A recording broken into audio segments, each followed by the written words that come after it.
I'm here in Newfoundland and I've just spent a week with our team of 4 geologists who have been working away.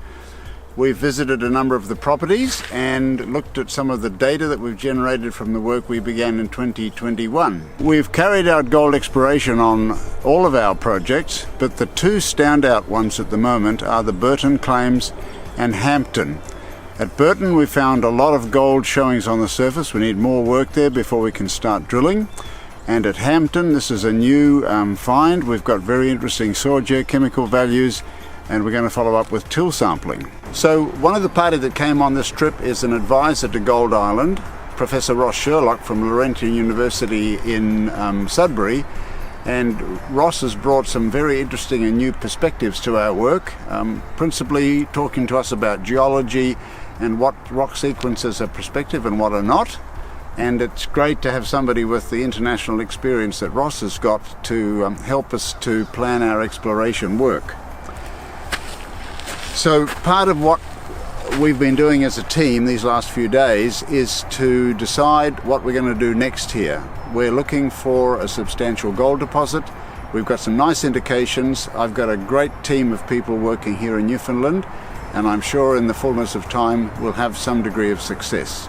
One of our more interesting gold showings is called Burton, named after the prospector who found it back in 2011.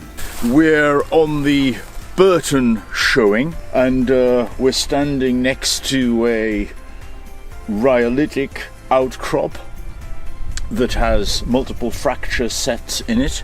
The white stuff is quartz, and there are quartz veins through these fracture sets. In the wintertime with the snowpack, you can actually walk right up here on the snowpack, and you can I sampled this alteration zone here, and you see it's been worked a nice bit since. But the initial discovery was a small patch of all we altered, this red showing right here, and the first grab sample came back at 84 grams a ton for gold with the initial.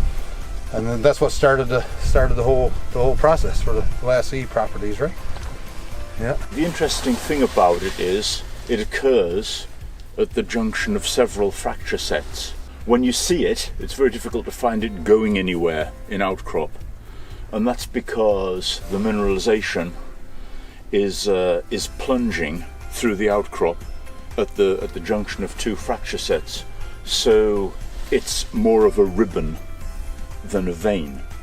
There's a lot of gold exploration going on in this island. We're part of it, and I think we're going to do really, really well.